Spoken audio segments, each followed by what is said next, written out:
Maintenant, on en arrive au sujet épineux qui est celui du plastique.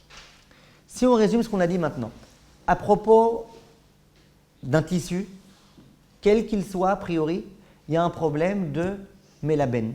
Si tu as un tissu qui est sale et que tu le mets en contact avec de l'eau, même sans frotter, le simple contact avec de l'eau, c'est interdit. D'accord? Ça, c'est les tissus. On a dit à propos du cuir qu'on a le droit de le mettre au contact avec de l'eau, bien que l'intention c'est de le nettoyer, mais il ne faut pas frotter. Tu n'as pas le droit de frotter. On a dit à propos du carrelage, à propos du plan de travail, à propos du bois, de la pierre, du marbre, de toutes ces matières extrêmement dures, on a dit que la saleté, elle ne pénètre pas à l'intérieur. Et donc quoi? Et donc, il n'y a pas de problème, même si tu veux frotter. Mets de l'eau et frotte, et mets du savon et du produit. A priori, tu peux nettoyer, et il n'y aura pas de problème, parce que ces sujets-là, ces matières-là sont complètement exclues. Elles sortent complètement du cadre de l'Iboun. Question est le plastique. Que se passe-t-il au sujet du plastique? Si vous m'interrogiez à moi, je vous aurais dit, le plastique, à mon avis, c'est exactement comme le bois, comme le marbre, etc. Pourquoi? Parce que le plastique, jusqu'à preuve du contraire, c'est pas boléa. Si tu as mis du coca dans un tissu, je suis d'accord que ça rentre. Tu mets du coca dans un sac en plastique, un sachet en plastique par exemple. Tu mets du coca dans un sachet en plastique, tu es d'accord qu'il se conserve exactement comme il faut? Il y a des gens, ils veulent avoir du lait au travail, ils prennent un sachet en plastique, ils mettent du lait dedans, ils le ferment. C'est pas balouin, c'est pas, tu reviens 2 heures après, il reste encore du lait dedans. Il n'est pas rentré dans les parois. Vous comprenez? Le sac en plastique, il est resté transparent. Peut-être qu'il y a un petit peu de traces, tu le mets dans de l'eau, puis voilà, mais c'est pas pénétré à l'intérieur. Vous comprenez ce que je veux dire? Et ça, c'est le plastique qui est fin. Le plastique épais, alors, bichlal, ça ne ressemble pas du tout. Ça ne ressemble pas du tout à un vêtement. Donc, si vous m'interrogiez à moi, je vous aurais dit, écoutez bien, il n'y a aucun problème dans le plastique. Moi, je donne au plastique le statut de pierre, marbre, bois, etc., etc. Maintenant, les poskim, ils disent comme moi. Ils disent, on aurait bien aimé. Nous aurions bien aimé. Mais c'est là que nous aurions bien aimé, mais ça ne va pas être si simple que ça. Pourquoi? Le plastique, c'est une matière qui n'existait pas à l'époque. Donc, Chachamim, les Rishonim, la Gemara, le Shulchan Aruch, ils sont fatigués à réfléchir à plein de matières. Alors, ils ont réfléchi au bois, ils ont réfléchi au cuir, ils ont réfléchi aux vêtements, ils ont réfléchi à plein de matières. Le plastique, ils n'y ont pas réfléchi, ça n'existait pas. D'où d'ailleurs la question, est-ce qu'aujourd'hui, un ustensile en plastique, il faut le tremper au mikvé ou pas? Tu as acheté un keli en plastique, il faut le tremper au mikvé ou pas? D'où la question, tu as fait cuire au micro-ondes une nourriture pas cachère dans un Tupperware, est-ce que finalement il faut le cachériser ou pas? Est-ce que ça marche la cachérisation? C'est une matière qu'on ne connaît pas. Or, qu'est-ce qu'on fait avec une matière qu'on ne connaît pas? Est-ce qu'on dit, on va réfléchir avec notre propre intellect, ou est-ce qu'on dit, on a peur? On est dans le déoraïta là. Si vraiment c'est une matière que quand tu la frottes, ça s'appelle que tu laves, tu es en train de t'amuser avec le feu, avec l'eau, mais avec le feu. Vous comprenez? Donc, c'est peut-être un problème. Or, qu'est-ce qu'on fait dans ces cas-là? Alors, tout d'abord, au moins un point dans lequel on va être d'accord tous, c'est le plastique qui est très dur. Vous avez par exemple une chaise en plastique, là, comme vous avez derrière vous, là, les chaises, comme j'ai moi aussi derrière moi. Une chaise en plastique, une chaise Keter, on appelle ça en Israël, là où il y a toutes d'autres marques. Une chaise en plastique. Est-ce que vous êtes d'accord que ce plastique il est très dur? Il est dur.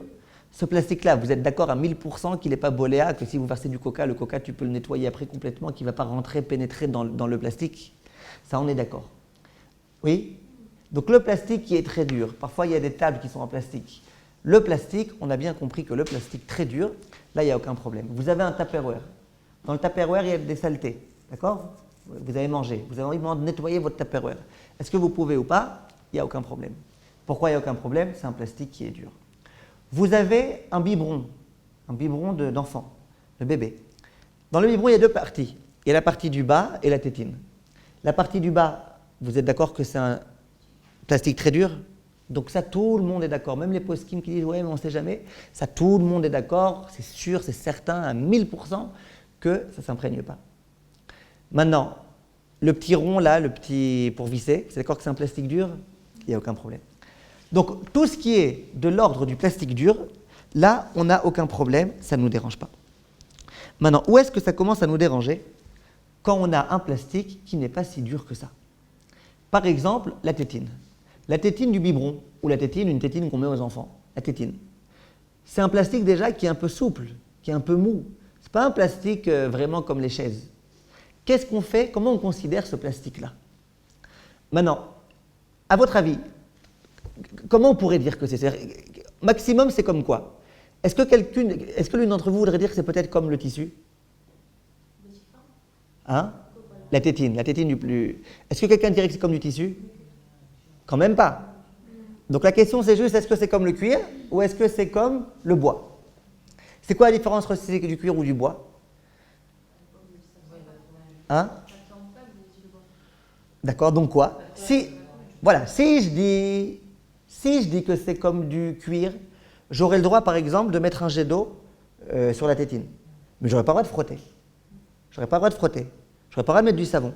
Si par contre je dis que c'est comme du bois, comme du plastique dur, j'aurais le droit de faire ce que je veux. Attachez vos ceintures. Le Rav Eliashiv, le Rav Yitzhak Yosef, dans le Yakut Yosef.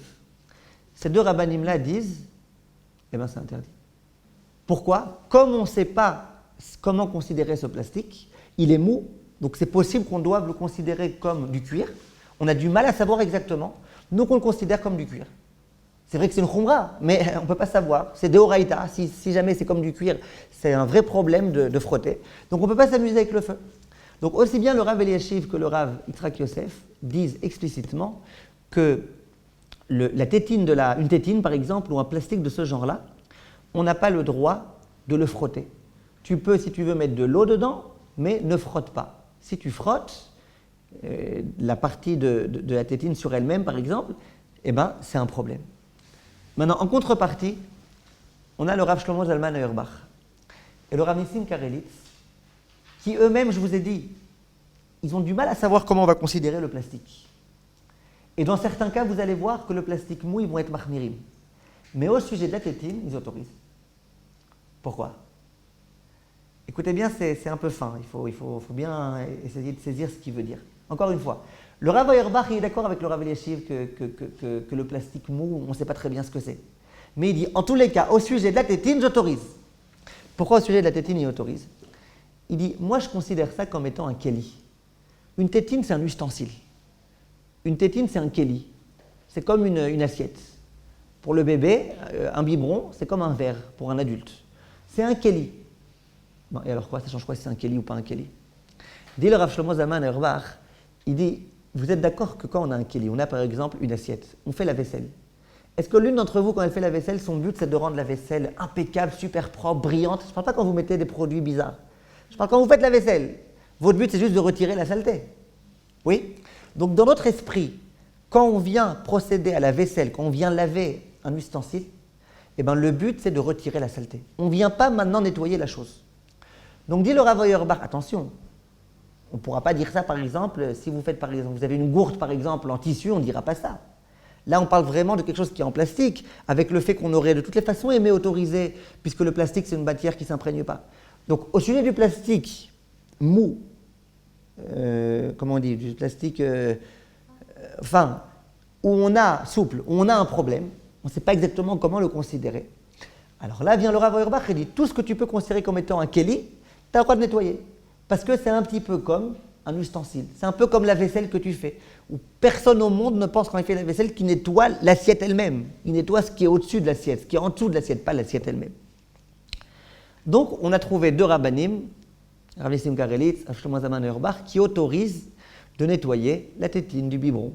Parce qu'il dit c'est un plastique qui est mou, c'est vrai, qui est souple, c'est vrai. On ne sait pas très bien comment le considérer, mais puisque c'est un keli, on peut. Par contre, le même Rav Auerbach, et a fortiori Rav Eliashiv, et a fortiori le Rav Yitzhak Yosef et compagnie, ils disent que fera-t-on avec une toile cirée? Et ça, c'est un problème très, très, très embêtant. Parce qu'il y a plein de maisons dans lesquelles on mange avec des toiles cirées, Shabbat ou d'autres jours. On a une toile cirée. La toile cirée, elle est faite en plastique. Du plastique. C'est du plastique qui n'est pas très dur, ce n'est pas une chaise en plastique, c'est un plastique qui est malgré tout assez mou, assez souple. Comment je considère la toile cirée? J'ai fait mon repas. Maintenant, sur ma table, il y a des miettes. Bon, les miettes encore, c'est rien, juste tu retires. Mais il y a des choses collées, il y a peut-être du miel qui s'est mamache collé, il y a du jus de raisin, il y a des choses. Tu veux maintenant passer un bon coup de raclette. Là. Tu veux mettre de l'eau avec la raclette, tout retirer. Ah, comment tu fais? C'est du plastique ou pas? C'est un plastique mou. Donc, a priori, c'est un problème. Donc, le Rav Yitzhak Yosef, il te dira, moi-même, la tétine, je t'interdis, ben ça, c'est pareil. Le Rav Eliashiv, il te dira, moi, je t'interdis la tétine parce que c'est du plastique, ça aussi, je t'interdirai. Mais le problème ici, c'est quoi? C'est que même le Rav Auerbach, qui, à propos de la tétine, t'a dit, j'autorise parce que quoi? C'est un keli. Eh ben, il dit, là, c'est déjà plus un keli. Là, c'est pas un keli. C'est pas, jamais on fait la vaisselle de la nappe. Je vous dis, c'est dur à comprendre. Hein. Je vous dis pas que moi-même, je comprends 100% ce qu'ils disent, ces poskim-là. Parce que pourquoi pas? Pourquoi tu dirais pas que c'est un keli? Pourquoi tu dirais pas que c'est comme faire la vaisselle? Mais eux, ces poskim, en tous les cas, ils voient une petite nuance entre les propos. Donc, écoutez bien. Donc, à propos d'une toile cirée, tous les poskim quasiment, je vous dis tout de suite pourquoi je dis quasiment, parce que dans un instant, je vais vous donner quand même une opinion qui autorise, mais tous les poskim quasiment disent que tu n'as pas le droit de nettoyer ta table cirée parce que c'est du plastique, tu n'as pas le droit de la nettoyer.